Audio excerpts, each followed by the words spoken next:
YouTube, what is going on? Crisp Journals, Comments, and Pop Culture. I have a dilemma here, guys, that I'm going to get into. And I actually tried filming this video and I had to stop because I was like confusing myself. So I hope I don't confuse you guys here. But look, my issue right now is with halfbacks, Gerber halfbacks. Okay. And let me explain.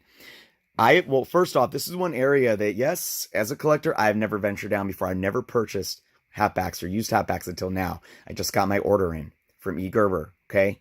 So let me go into a little background first. I'm very meticulous with how I use my boards. I have a system with poly bags and with my Mylar bags and the different sizes I use and the different boards I use and how I like them all to fit.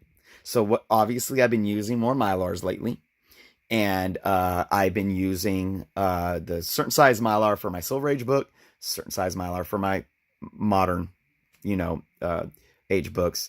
And let me show you what I've been doing. So this is the what Mylite 2s call, or what the Mylite 2s are called, the standard bag. They're 7 1/4 inch. Okay, I do believe BCW Mylars call them Silver Age. But the bottom line is that these bags are 7 1/4 inch, okay? I use a board for these that are Silver Age boards from A1 Comics, okay? That's what's in here right now. The main thing to remember here is with this 7 1/4 inch Mylar bag, I use a 7 1/8 inch board. And you could see how it fits snug to the corners, with just enough room on each corner so the board isn't like stressing and stretching out the bag. So it's like a perfect fit, okay? Now, I also use current Mylar bags, which are 7 inches, okay? And as we can see here, the board that I use in here is a regular board. So right here, BCW calls it a regular, and it's a 6 7/8. Okay, it's slightly larger than a current board. And you can see how this fits. Just like the other one, just like the Silver Age boards in the larger Mylar bags, just enough room on each side, nice and tight, but not tight enough to where it stresses it out. And you could see a book in it, and what the book looks like. When it's displayed in it, you see white board on both ends of the book. There's no like loose bag. I hate when there's like loose bag behind the book with no board in it. Perfect, right? Okay. So here's the thing. Now, these are 7-inch halfbacks right here. And I pulled one out right here, but these are 7-inch halfbacks, guys. This is what Gerber suggests you use for the standard Mylar bag, the 7 1/4 bag. But I'm going to show you guys something. Well, first off, before I get into the fit, I opened my first box ever of halfbacks and I pulled a board out. And I was like, what is this? What is this? Dude, I don't know about you guys. Let me get some light down here so we can see a little better.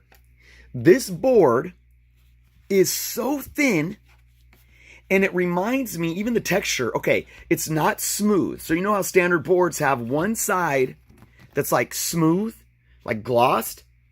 There is no gloss on this. This feels, you know what this feels like? I'm an artist.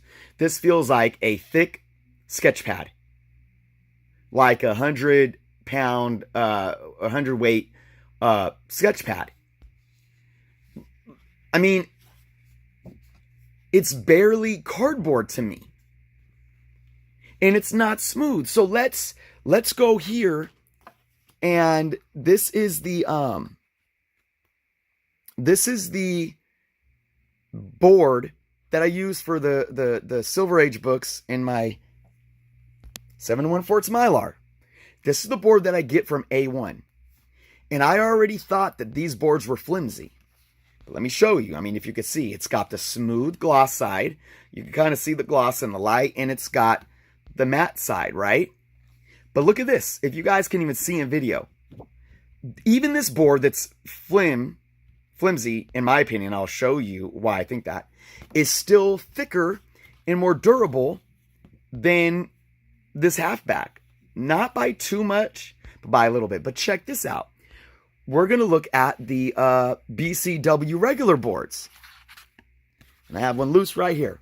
This one has an even better gloss to it than the A1 boards. But you could see the gloss, and then you could see the matte. And the matte side is really smooth too. But look at this. This doesn't, you don't hear a sound. You don't really hear a sound. And I know you have to like really feel it. Showing it in a video, it's much, much thicker than the A1 board. It's hard to tell on video, but take my word for it, guys. But when I hold this BCW regular board to the halfback, I'm like, what is this? What is this? Now, I know a lot of you guys that are probably all about the halfbacks and the Mylars and everything, you're like, man, this guy's a joke. Okay, I get it. Like, I get that these boards are 100% acid free. I get that, right? So maybe these boards aren't, but I don't know. They're just, for one, they're flimsy. Outside of the gloss, they're extremely flimsy. I mean, look how easy I bent that. You know, I can handle this and do the same thing. And you can't even really, you can't tell that I was doing anything with it. Where, look at that. That left an indentation. I don't get it. And another thing that gets me is the fit, okay? So we're going to pull out, I tried to stay organized here. This is this. I'm going to pull out a 7 1/4 bag, right? So this is the board that they expect you to use with the 7 1/4 bag. Now I'm going to put this in here and show you guys. Okay, I put the board in there. Look at all this extra room. I mean, there's more room right now on this side than there is with my boards alone. And then there's so much over here. Like, it's, look at, and then when there's extra room in a bag, this is what a bag does, even if it's taped up. Okay. Now let's put a book in it. Let's put a book in it and see what that looks like. All right. Book is in. And you could see that this is a Bronze Age book. Early Bronze Age. So this is the same. Well, maybe, I don't know. It depends on the cut. It's about probably the same size. Maybe a little tiny smaller than standard Silver Age. Because I know that once they hit like 25 cent, they got even smaller than the 20 centers. But look at, I mean, the book is almost bigger than the board. So I'm going to assume that a Silver Age book might be slightly, maybe 1/16 inch bigger than the board. And then look at all the room. So what happens is this book can easily slide around in this bag with the board. Which I don't like that. I don't like that at all. And then you could see here, if I get these boards out from behind this, I mean, it's just like, this doesn't present well to me. You have so much extra bag at the edges of the board. I mean, at the edges of the, from the edges of the board. That's what I meant. I don't know, guys. So, I don't know. I don't know if not having the gloss, I have to do my research. But what I've learned is that the gloss side on your standard boards is because that's the acid-free side. I've done plenty of research on that. So, I don't know why there's no gloss on these.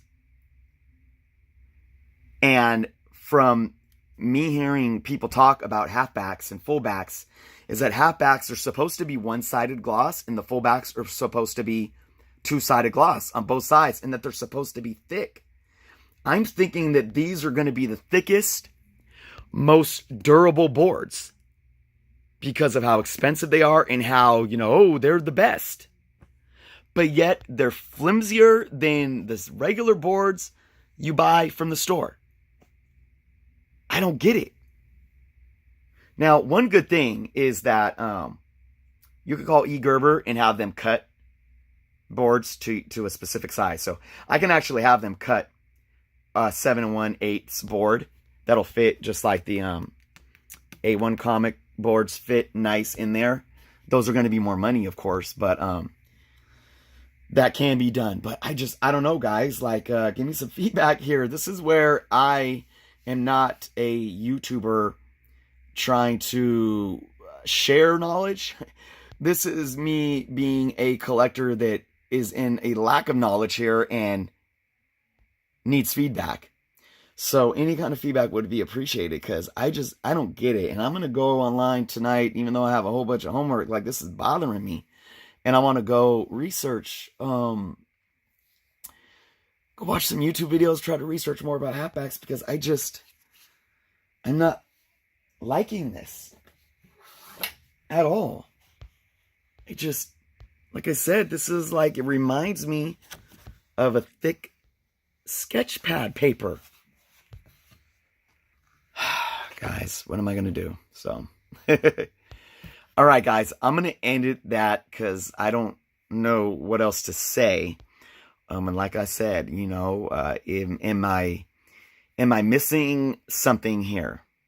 Am I completely just misinformed and out of my mind here to be questioning the validity of the E. Gerber halfback? You know what I'm saying? So, all right, guys, thank you so much for watching. If you haven't subscribed, please do so. And again, feedback is greatly, greatly appreciated on this one. Please. And until next time, guys.